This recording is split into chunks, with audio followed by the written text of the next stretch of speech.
Hello student, હું આપની channel આદર્શ ક્લાસ સુધી તમારું ભવ્ય સ્વાગત કરું છું। આજે આપણે ધોરણ 9 ગણિત ચેપ્ટર 11 પૃષ્ઠફળ અને ઘનફળ તેનું ઉદાહરણ નંબર 9 ભણીશું। ચાલો સમયનો બગાડ કર્યા વિના ભણવાની શરૂઆત કરીએ। ઉદાહરણ નંબર 9। મોનિકા પાસે 551 મીટરના વર્ગ ક્ષેત્રફળવાળો કેનવાસનો ટુકડો છે। તે ટુકડાનો ઉપયોગ 7 મીટર પાયાની ત્રિજ્યાવાળો શંકુ આકારનો તંબુ બનાવવા માટે કરે છે। ટાંકા લેવામાં અને કાપવામાં 1 મીટરના વર્ગ જેટલું કેનવાસ શું થાય છે, બગડે છે। તો તે તંબુનું ઘનફળ શોધો। જો આપણને રકમ શું કહે છે કે મોનિકા એક છોડી છે, તેના પાસે એક કેનવાસનો ટુકડો છે જેનું ક્ષેત્રફળ કેટલું છે, 551 મીટરનો વર્ગ। તો માની લો કે કેનવાસનો ટુકડો છે જેનું ક્ષેત્રફળ છે 551 મીટરનો વર્ગ। હવે આ કેનવાસ ટુકડાનો ઉપયોગ મોનિકા શેના માટે કરે છે? તે ટુકડાનો ઉપયોગ 7 મીટર પાયાની ત્રિજ્યાવાળા શંકુ આકારનો તંબુ બનાવવા માટે કરે છે। સૌથી પહેલા આપણે શંકુ આકારનો તંબુ દોરી દઈએ। માની લો કે શંકુ આકારનો તંબુ છે। આ તંબુની ઊંચાઈ છે અને આ તંબુની ત્રિજ્યા છે। તો આ કેનવાસનો જે ટુકડાનો ઉપયોગ શેના માટે કરવામાં આવે છે? શંકુના તંબુ આકારનો જે શંકુ આકારનો જે તંબુ છે તેને બનાવવા માટે કરવામાં આવે છે। હવે જો કેનવાસનો જે ટુકડો હોય છે એ તો એકદમ શંકુ આકારનો હોતો નથી, તેને શંકુ આકારનો બનાવવો પડે છે। તો શંકુ આકારના બનાવવા માટે ટાંકા લેવામાં અને કાપવામાં 1 મીટરના વર્ગ જેટલો કેનવાસ શું થાય છે, ખરાબ થાય છે। ટાંકા લેવામાં અને સિલાઈમાં જે કેનવાસનો ટુકડો છે એ શંકુ આકાર કેનવાસના ટુકડાને શંકુ આકાર બનાવવા માટે 1 મીટરના વર્ગ જેટલો કેનવાસ શું થાય છે, ખરાબ થાય છે। તો આપણે સૌથી પહેલા એ શોધી દઈશું કે જે તંબુ શંકુ આકારનો જે તંબુ છે એના કેનવાસ એમાં કેટલું કેનવાસ વપરાયું છે। સૌથી પહેલા આપણે શોધી દઈએ।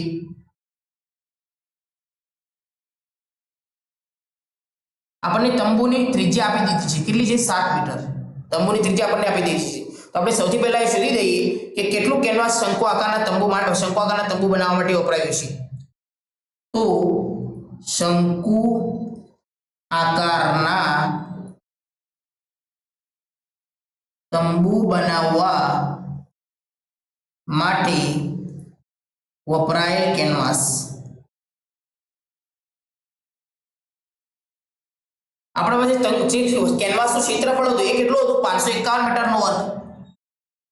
અને સિલાઈ અને કાપવામાં કેટલા મીટરનું કેનવાસ ખરાબ થાય છે, 1 મીટરના વર્ગ જેટલું। તો 1 મીટર બાદ કરી નાખો તો આપણને પાસે કેટલું કાપડ વપરાયું છે, 550 મીટરના વર્ગ જેટલું। તો આટલું કેનવાસ શંકુ આકારના તંબુ બનાવવા માટે વપરાયું છે। હવે આપણે શું શોધવાનું છે, તો તંબુનું ઘનફળ શોધો। તંબુના ઘનફળનો તંબુ કેવા આકારનો છે, શંકુ આકારનો। તો શંકુનું ઘનફળનું સૂત્ર શું છે, 1/3 પાઈ r નો વર્ગ h આ સૂત્ર છે। તો આપણને પાસે પાઈ છે, ત્રિજ્યા આપણને આપેલી છે, ઊંચાઈ આપણને આપેલી છે, તંબુની ઊંચાઈ આપેલી નથી। તો સૌથી પહેલા આપણે ઊંચાઈ શોધવી પડશે। તો ઊંચાઈ શેના મદદથી શોધશો? જો આપણે જે કેનવાસનો ઉપયોગ કર્યો શંકુ આકારના તંબુ બનાવવા માટે, એ શંકુ આકારના તંબુના કયા ભાગમાં કેનવાસ વપરાયો છે? શંકુના વક્ર સપાટીના ક્ષેત્રફળ પર। શા માટે? નીચે તો જમીન હોય છે, શંકુ આકારના જે તંબુના વક્ર સપાટી પર કેનવાસનો ઉપયોગ થયો છે, નીચે તો શું હોય છે, જમીન હોય છે। તો જે આ જે કેનવાસનું ક્ષેત્રફળ છે એ શંકુના વક્ર સપાટીનું ક્ષેત્રફળ જેટલું જ હશે। જે શંકુ આકારના તંબુનું વક્ર સપાટીનું ક્ષેત્રફળ છે એ જ કેનવાસનું વક્ર સપાટીનું ક્ષેત્રફળ હશે।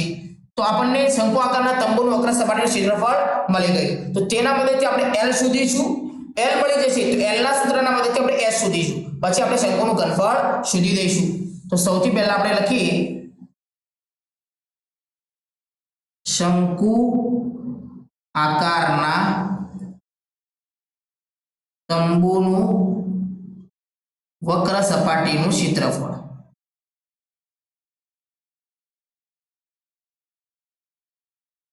સૂત્ર શું છે, શંકુના વક્ર સપાટીનું ક્ષેત્રફળ બોલો શું છે, પાઈ r l। અને શંકુ આકારના તંબુનું વક્ર સપાટીનું ક્ષેત્રફળ આપણને ખબર છે કે કેનવાસનું જે ક્ષેત્રફળ છે એ શંકુ આકારનું વક્ર સપાટીનું ક્ષેત્રફળ છે 550 એ તો શોધવાનું નથી આપણે, તો 550 એમને એમ લખી દો। પાઈ બરાબર કોઈ ઉલ્લેખ કર્યો નથી તો કેટલા લઈશું, 22/7। ત્રિજ્યા r કેટલી આપણને આપેલી છે, ત્રિજ્યા આપણને 7 મીટર કેટલી આપી છે, 7 મીટર। l આપણને ખબર નથી, l આપણે અહીંયા શોધીશું। જો આ 7 ગુણ્યામાં અને આ 7 ભાગ્યામાં 7 ગુણ્યામાં 7 ભાગ્યામાંથી કટ થઈ ગયા તો આપણે પાસે શું બચ્યું 550 એમને એમ લખી દો હવે 22 આમકા શેના સંબંધમાં હતા બરાબર 22 ને મારે બરાબરના આમકા લાવવા છે બરાબર 22 ને બરાબરના આમકા લાવી છે તો 22 શેના સંબંધ ગુણાકારમાં છે તો આમકા આવીશ આમકા બરાબરના આમકા લાવીશું તો ભાગાકારમાં આવી જશે તો ભાગ્યા 22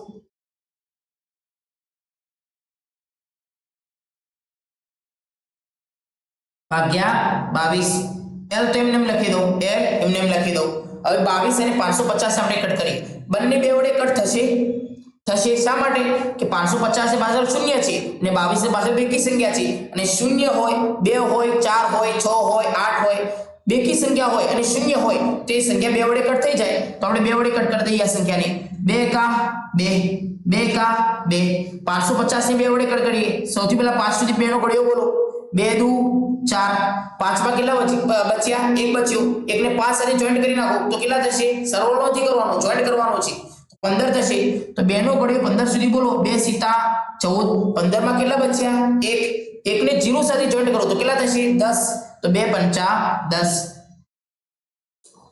હજુ 275 ને 11 કટ થશે જો 11 નો ઘડિયો 27 સુધી બોલો 11 નો ઘડિયો 27 સુધી બોલો 11 એકા 11 11 દુ 22 11 તરીકે તેરી તો મોટા થઈ જશે તો 11 તો 22 હવે 27 માં 22 બાદ કરો તો કેટલા બચશે 23 24 25 26 ને 27 5 બચશે અને 5 ને 5 સાથે જોઈન્ટ કરો તો કેટલા થશે 55 તો 11 પંચા 55 તો કટ થઈ ગયા 11 ગુણ્યા 25 કરશો તો તમને કેટલો જવાબ મળશે 275 જવાબ મળશે તો આપણને L બરાબર કેટલા મળ્યા બોલો 25 મીટર 25 મીટરમાં માપો એટલે L બરાબર 25 મીટર હવે આપણને શું શોધી L મળી ગયો તો L ના મદદથી આપણે શું શોધીશું S શોધી દઈએ L ના મદદથી આપણે ઊંચાઈ શોધી શંકુની ઊંચાઈ શોધી દઈએ ચલો L ના મદદથી આપણે શંકુની ઊંચાઈ છે L નું સૂત્ર શું છે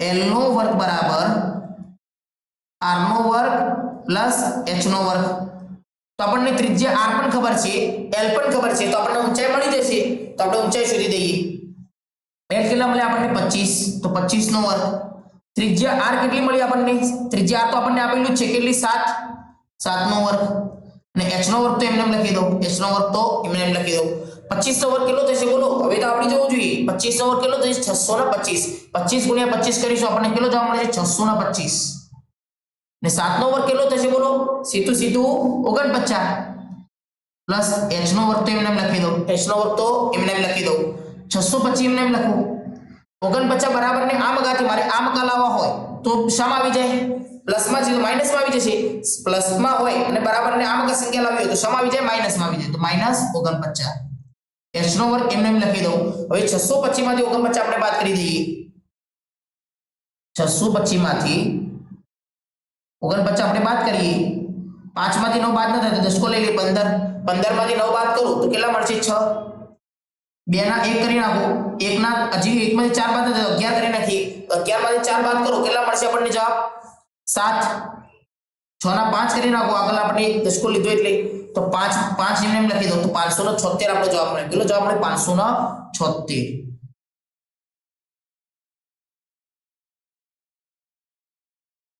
576 તો આ તો h ના વર્ગનો જવાબ મળ્યો માં તો શું જોઈએ છે ઊંચાઈ h જોઈએ છે h નો વર્ગ નથી જોઈતો તો મારે વર્ગ કાઢવો હોય તો ગણિતનો શું નિયમ છે કે સામેવાળી સંખ્યાને શું આપી દેવાનું વર્ગમૂળ આપી દેવાનું તો વર્ગમૂળ 576 બરાબર h હવે જો 576 કોનો વર્ગ છે બોલો 576 24 નો વર્ગ છે જો યાદ રાખજો 24 નો વર્ગ 576 થાય 25 નો વર્ગ 625 થાય અને 26 નો વર્ગ 676 થાય તો 576 કોનો વર્ગ છે 24 નો વર્ગ છે 24 નો વર્ગ લખી શકું 24 ગુણ્યા 24 કરીશ તો કેટલો થશે 576 આમાં h તો એમને લખી દો હવે ગણિતનો નિયમ છે વર્ગ અને વર્ગમૂળ બંને ભેગા થઈ જાય તો શું થઈ જાય ઉડી જાય તો h બરાબર આપણને કેટલો જવાબ મળે બોલો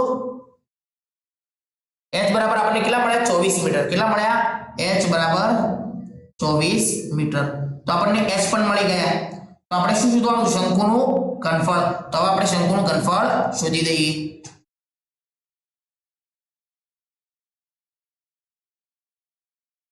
શંકુનું ઘનફળ આપણે શોધવાનું હતું જે આપણને જે આપણા પાસે h નતો તે h શોધી કાઢ્યો આપણે હવે શંકુનું ઘનફળ શોધી દઈએ શંકુ આકાર તંબુનું ઘનફળ શોધવાનું, એટલે શંકુ આકારના તંબુનું ઘનફળ આપણે લખી શંકુ આકારના તંબુનું ઘનફળ, શંકુ આકારના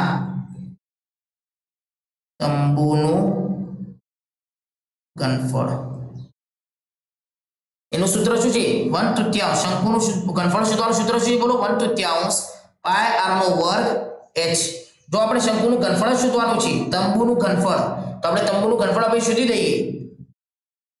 1/3 તો એમને લખી દો. પાય બરાબર કોઈ ઉલ્લેખ નથી કર્યો તો 22/7.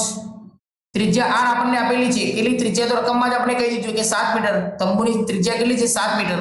તો r નો વર્ગ એટલે 7 ગુણ્યા 7. ઊંચાઈ આપણે હાલ સુધી કેટલી મળી આપણને? ઊંચાઈ 24 મીટર. તો ગુણ્યા 24. હવે જો 7 અને આ 7 ગુણ્યા ભાગાકાર જે કટ થતો આપણે કટ કરી નાખીએ તો 7 7 કટ થઈ ગયા. 3 × 24 3 × 24 થાય તો આપણને કેટલા બચ્યા? એકનું તો કોઈ મૂલ્ય નથી, 22 બચ્યા, 7 બચ્યા અને 8. તો આપણે ત્રણેય સંખ્યાનો ગુણાકાર કરી દઈએ તો આપણો જવાબ મળી જશે. તો 22 ગુણ્યા 7 કેટલા થાય? 7 દુ 14, 7 દુ 14 ને 1 15, 154 મળે. 154 ગુણ્યા 8 કરી નાખીએ તો આપણને જવાબ મળી જશે. 8 દુ હોળ 8 તરી 24, 8 ચોંગ 32, 8 પંચા 40, 40 3 43, 8 1 8 અને 4 12. તો 1232 મીટરનો ઘન, 1232 મીટરનો ઘન. તો આપણે આ શંકુનું ઘનફળ મળી ગયું. આઈ હોપ, હું આશા રાખું છું કે તમને આ ઉદાહરણ સમજાયું હશે. ચાલો આપણે નેક્સ્ટ લેક્ચરમાં મળીએ.